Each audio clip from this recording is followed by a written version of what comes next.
Hello learners, welcome to E-Shiksha Bytes. In this session, we are going to study about some more punctuations, that is parentheses, dashes, brackets, ellipses, slashes and hyphens. Let's study about parentheses.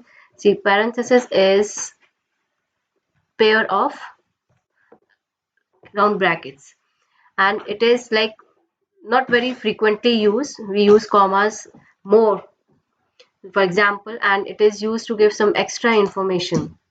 So for example, if we say some people use big words to impress others, this information I have kept in parentheses. So at the cost of being clear, if you remove this information, there is no harm. The sentence is pretty clear. So if we read, some people use big words to impress others at the cost of being clear is clear. So the extra information when we put like in a parenthesis, it is a correct sentence. It can be excluded from the sentence also.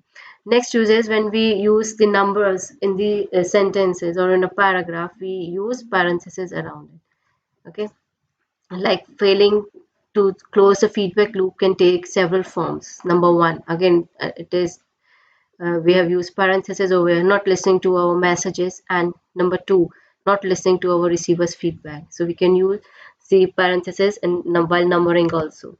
Next is your dash.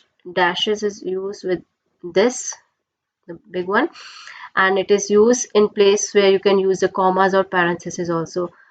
But the difference between these two is that it add more emphasis to the words that are separated from the sentences.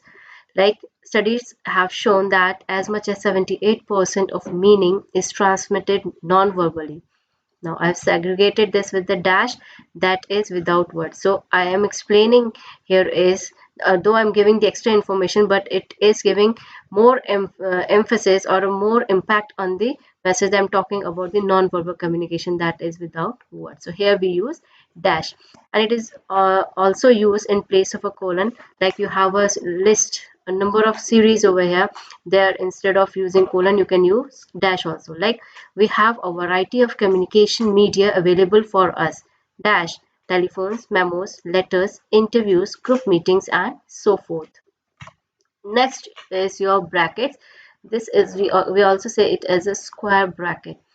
The thing with that we need to understand is this is to provide the extra or specific. The word is specific information to modify a code, the original code, and we use it in place of pronouns to explain the pronouns, or you can say to define the pronouns. Let's understand the use of brackets with the help of example.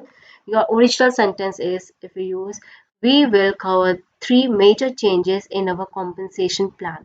So here we have to pronounce we and our. So we is the board of directorial. So we have kept this under the brackets, in the brackets, and will cover three major changes. The next R is your pronoun is R, and that is your Acme incorporates. That is this is the compensation plan. So you are replacing the word, or you are giving the extra or the specific information about the pronoun, then it comes under your brackets. Next is your ellipsis. Ellipsis is your three dots. When some few words are left out, so in place of those words we use three dots. Like example, the shuttle voice communications with the ground use the S band 10 watt. This information, like, and transmitter. Now what I did is I remove these is this information, and what I have done is I have used three dots over here.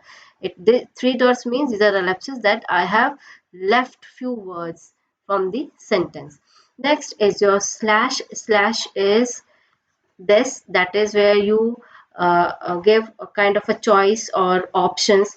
Like some courses are not taken for a grade but just for a pass or fail. Now options are there, or you can also use he, she. These are the options or the choices which we give in this while writing the sentences. Next is your hyphen. Hyphen is a small dash. It is used to join two words, or you can say the compound words, we use hyphen in the compound words. Like, we form a compound word, but there is a rule that if your compound word, like this, is followed by a noun, or it comes before a noun, then we use hyphen. But if it comes after noun, then we don't use hyphen in the sentence. See, hyphenated compound modifiers preceding a noun, but preceding means comes before, but do not hyphenate those modifiers if they follow a noun. So this compound word is following a noun, so we don't use hyphen over there. And even don't hyphen those words modifiers which ends with ly, that is, he was a professionally dressed man, so we don't use hyphen over here.